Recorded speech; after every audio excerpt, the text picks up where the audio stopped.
Manx Radio's Countryside is brought to you by NFU Mutual. Hello and welcome to Countryside here on Manx Radio. I'm Simon Clark. And I'm Kirree Kermode. This week we hear from Debbie Kringle about a very special exhibition that she's holding in Ballabeg. And on last week's programme, you'll recall I spoke to John Quayle about growing up on his farm at Ballabeg. And this week I talk more about the Fur and Feather Society's shows and also his involvement in the Royal Manx Agricultural Society shows. But firstly on the programme, an eventful weekend for you, travel-wise, with you and your family. It really was. Trying to get back to this Isle of Man was a bit treacherous. Severe gale force weather put pay to the ferry journeys. But no, we had a great time away, so it was all worth the hassle. OK, well, we'll chat about that a little bit later on in the programme. Well, on last week's programme, you'll remember that I spoke to John Quayle about his time growing up as a kid at the Ballabeg farm in Kirree and the trials and tribulations of the wartime effort taking over parts of the land for the airfield. But John was heavily involved in the Fur and Feather Society shows around the Isle of Man and also the Royal Manx Agricultural Society shows. You've always had an involvement with the fur and feather side. Particularly, is it just bantams you've always had, John? Well, I started off in 1956, the year after we'd had a sale when my grandfather died. We always had bantams running around the yard, usually rumpies, or manxies as they would call them, ones with no tail like. And there was two men on Thursday on 1956, just in November. There was a knock one Sunday afternoon on the door, and mother went to it, and she come back in and said, "You're wanted." So I went out, and there's two men there, and they said, "We've come to see your bantams."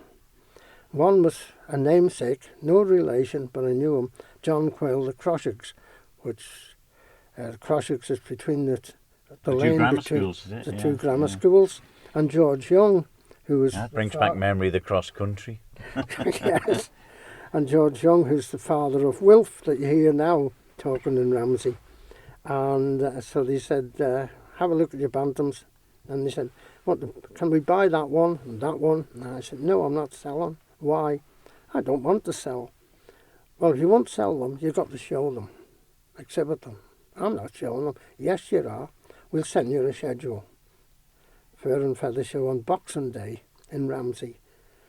So anyway, the schedule arrived. I had a quick look through it and, forget that.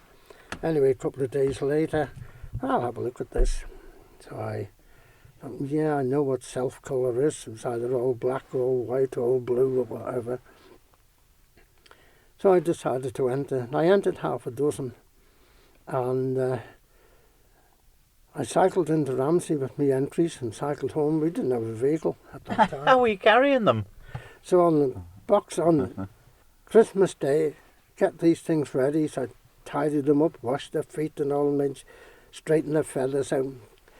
Got an old wicker basket that I think my mother used to bring lunch out to the workers in the field, when you were working in the middle of the day. And I got that, and I put a bit of chicken net over it, tied that on. And at one end I lifted it, and on the morning of on Boxing Day, put the 6 birds in, tied that in, and cycled to Ramsey. Down to, and the show then was held in St Paul's Hall, which is midway up South Ramsey to where the Midland Bank used to be. And put them in there, cycled home.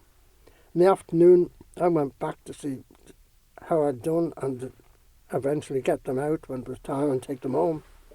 Anyway, I didn't get anything, not a ticket or anything, but when I was taking them out, there was a fella come and rubbed up against me sort of thing, put his arm over my shoulder and said, "How do you get on, boy?" And I said, didn't get anything. "Well, don't give in," he said, "have another go, keep going." And it was Freddie Beale from Sledgerby in Onchan. And of course, all the exhibitors there, when the other fellas, the experienced ones, when the show was over, or the older ones, when the judging had been done, they went to the nearest pub and had a good argument sort of thing between themselves and all. And John Quayle, then from the Crossicks, come to me and he said, come up. He said, in the springtime, John, I'll give you some eggs. So I did. And he gave me half a dozen and I hatched 2. And one was a cockerel, another was a pullet. And I entered them. And by this time, we had a vehicle, but I was only learning to drive. Drove in, put them in, come home, went back in the afternoon. And I'd got second place with the cockerel. And I thought, great, I've got a blue ticket. Or at least I've got a prize. And John come and shot me down and said, why didn't you put it in the young bird class? You'd have won that. But of course that was the experience, you come on and learn. But ever since then I've always showed, I've never missed a show at Ramsey Fur and Feather right up till now. Wow. I've showed ever since. And I show now. There's one coming up soon. And yes, there's one coming on the 30th of November in Andrews Parish Hall.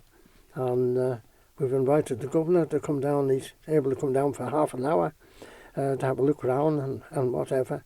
So it's anybody that wants to enter, they want to get in touch. We've just had a new secretary, Sylvia Yarker, who lives out in the Ballabeg.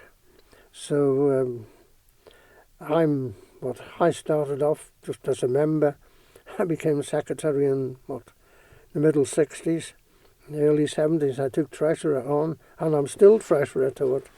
It's a good old stint. And then I gave up secretary in the 80s, and then they made me a life member, and now I'm president of it. And it's only about Ramsey that's going now, apart from the 2 agricultural shows. Onken Fur and Feather is gone, and so is the Manx Bantam. But Ramsey's been going since about, 1910?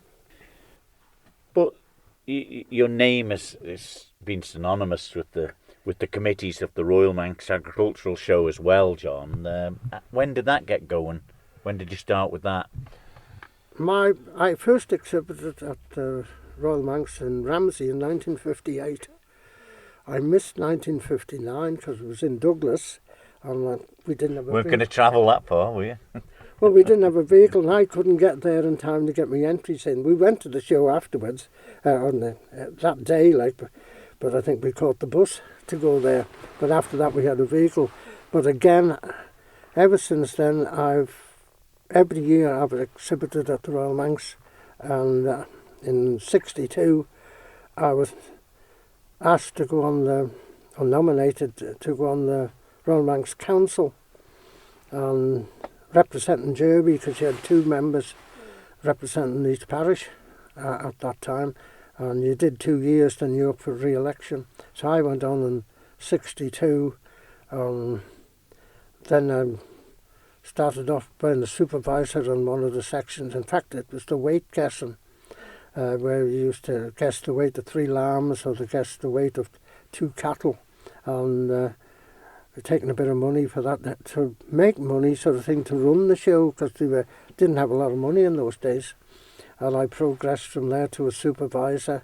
Then eventually they asked me to see, I was helping Johnny Gellan, who was the show erector, to put the marquees up and everything, and there was one going out on hire. Wasn't many going out, but it was a little bit of money coming into the society, and Johnny would need help, so he asked me.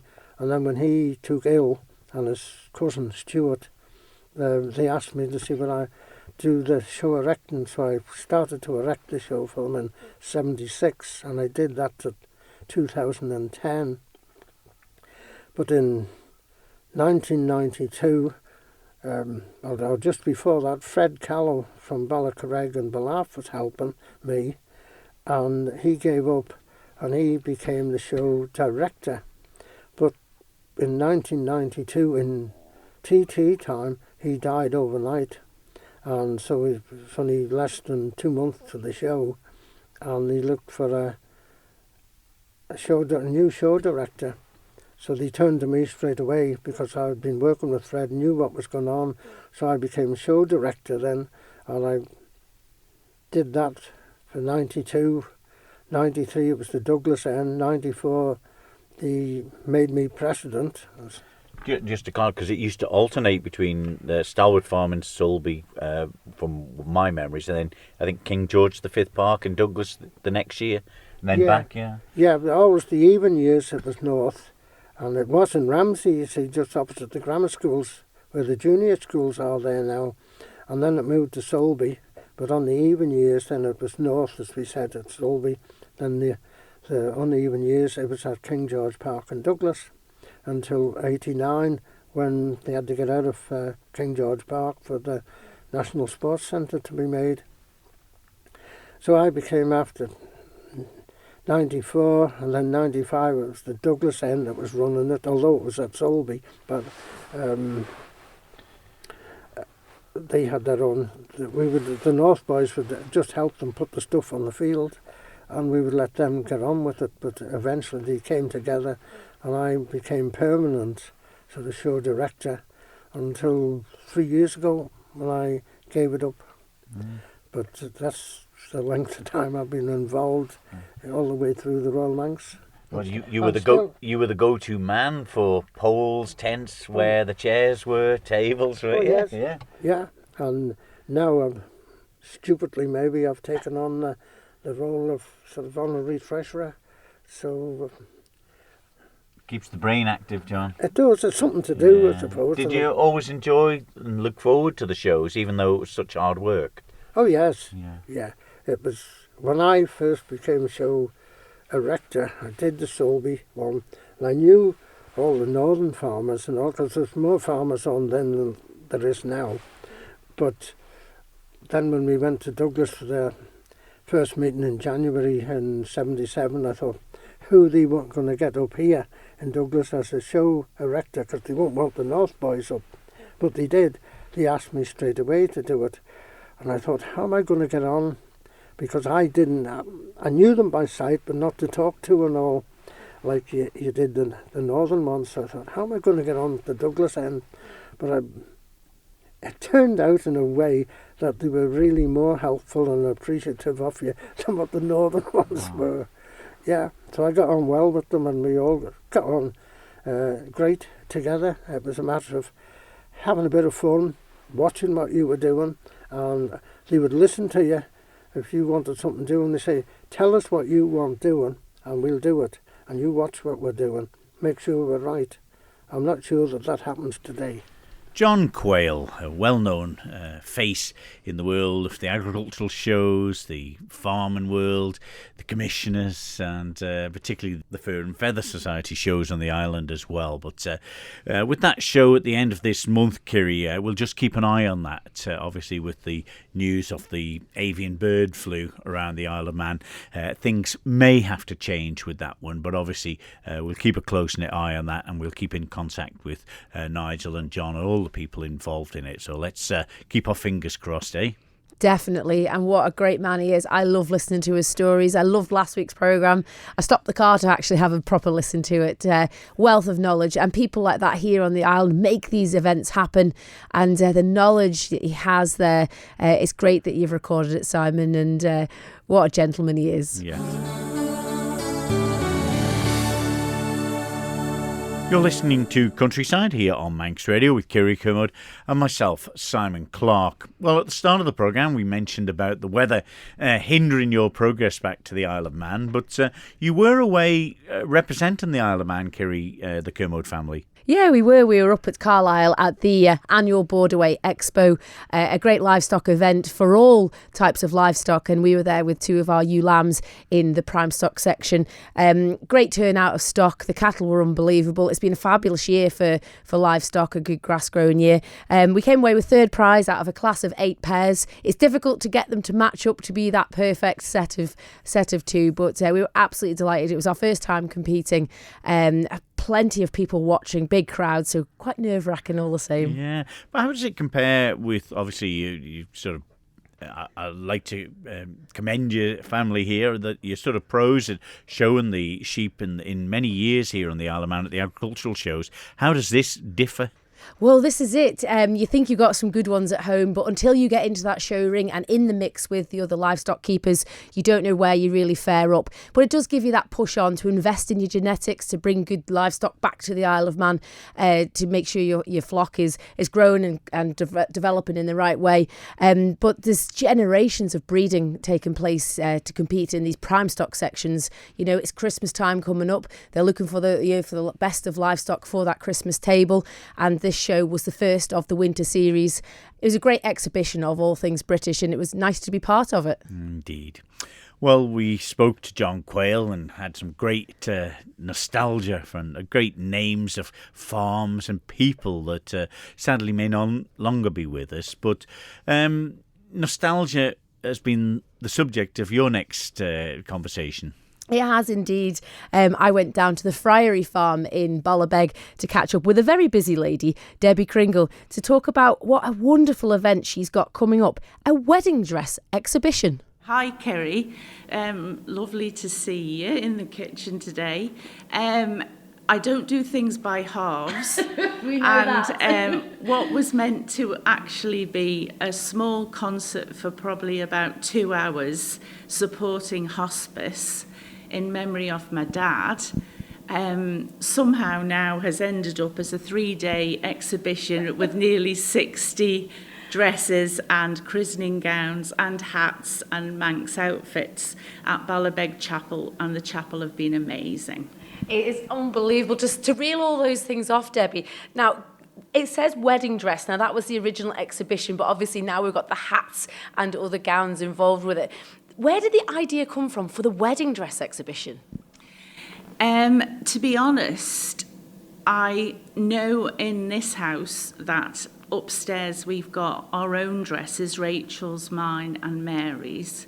And then I was going through my mum's, and there was mum's and an aunt of mine, Joyce Corkle. And to be honest, they were all screwed up in a bag. But knowing our families very well, my mum could put her hand to anything, and she would make outfits for the ballet school and the young farmers. And as did Mary, to be honest. She was an amazing seamstress. I do a little bit of sewing myself. And then when I looked at all the garments quite intricately, I realised that so much time and effort had gone into these garments, all handmade, and what were we going to do with them? And that was when I thought, actually, we'll display them. And then between my friends, all my family, people that have supported, I thought I had 50, but I've actually got 60. If not more. 60, my word. And obviously these will date, well, we'll have varying dates, right, from, how far back do they go, Debbie? I would say I have got photographs that go back probably to the 1900s.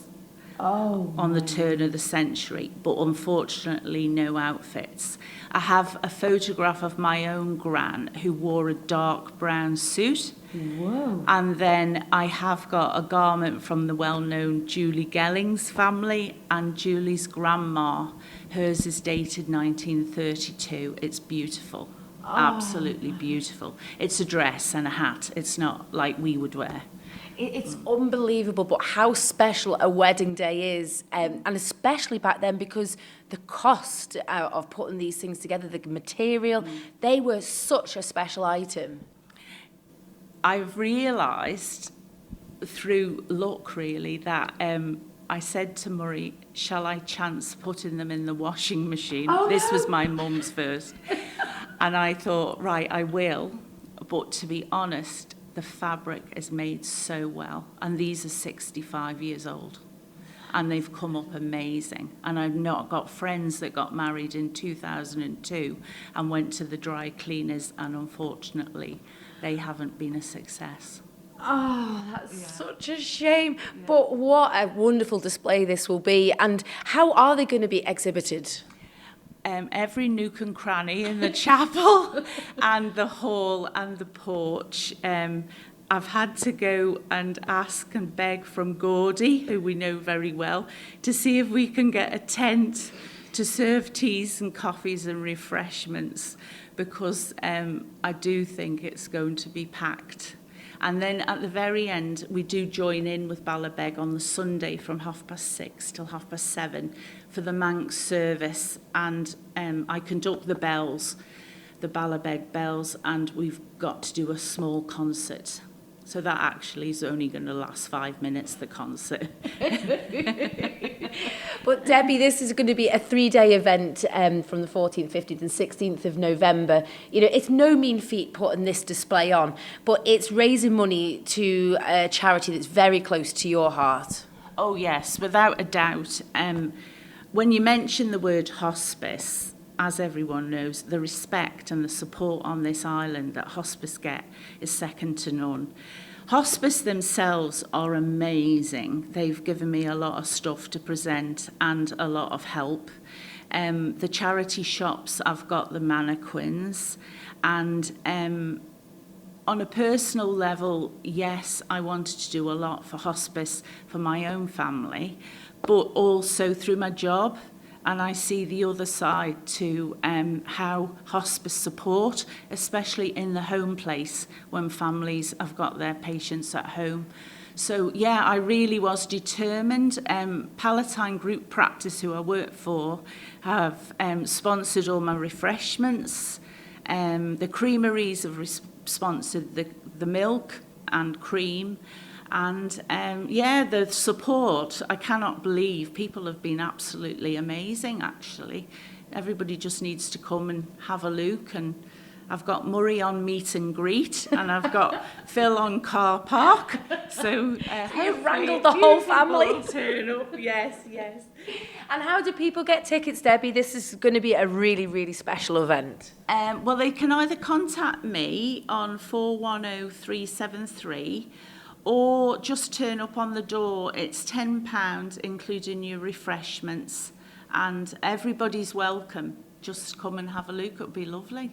It will be really special. And I love the way that you've got different time schedules as well, Debbie. You know, Friday, Saturday and Sunday, they can be busy days, but you've got different hours as well. Yeah, I've got the Friday the 14th from 1 p.m. till 8. I've got the Saturday the 15th of November from 10:30 to 4:30. And then on the Sunday the 16th of November from 1 o'clock till 6:30, followed by that Manx chapel service with the bells performing. So that'll round it off nicely for the chapel.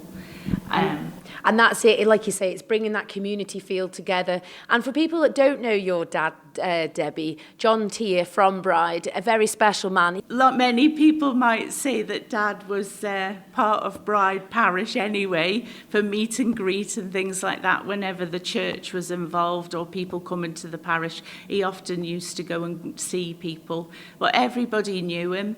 And yeah, he loved going places and seeing things. So.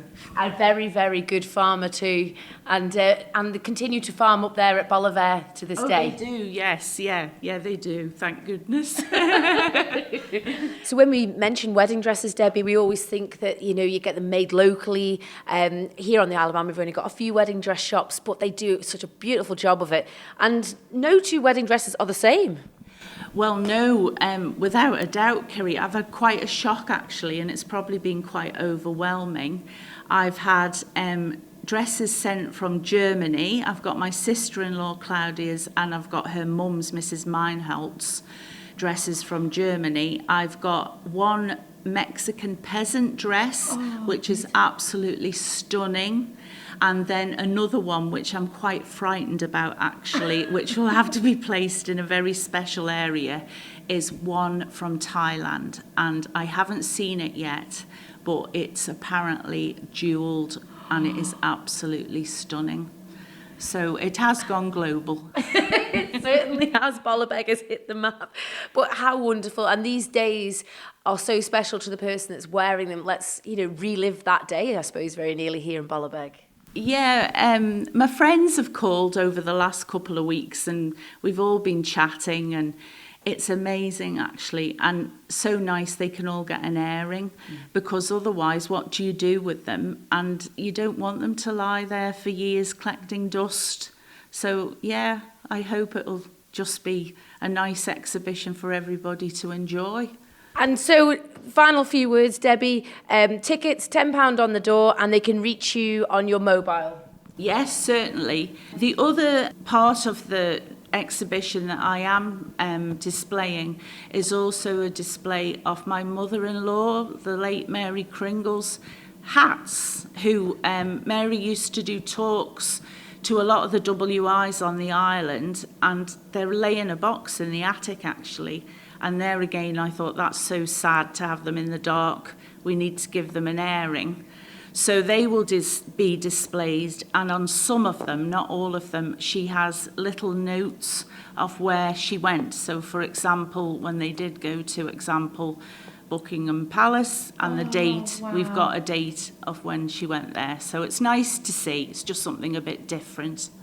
You've done so well to pull all this together, Debbie. It's a huge exhibition and something very special for us all to get involved in. But Noel Kringle, Mary Kringle, they were people of Ballabeg. Everybody will know them. And just a nod to the past and how special these people are. Yeah, I'm really glad that we're at the chapel. And I'd just like to say that everybody is very welcome. Please come and view this unique one-off exhibition. There we go. That was Debbie Kringle talking about the wedding dress exhibition, raising funds for hospice in memory of her father, John Tier from Bride. Yeah, marvellous fella, John, and his family there, all still well respected. And it's great to hear that, the surprise really of, having a look up there and wow. These are all. And when you look back at farmers that got married many years ago, you hear the stories about it. I mean, it was such a massive commitment, wasn't it? A lot of dresses were homemade and things like that, weren't they? As Debbie said about her grandmother's, her own parents' dresses, it's that conscientiousness of creating something special for a very special day. When you got married then, it was for life. And what a display it's going to be. So if you do get the chance to pop along there, 14th, 15th and 16th of November at the Ballabeg Chapel and just see them exhibited there in all their glory, I'm really looking forward to it. Yeah, tough old days. Right, get the dress off. Let's get the cows in. Back to milking. That's it. Well, I hope you enjoyed this episode of Countryside. Don't forget they're available at manxradio.com to listen to again. We'll be back next Tuesday with more. So until then, from me, Simon Clark. And me, Kirree Kermode. We'll see you next week. Bye-bye. Bye-bye.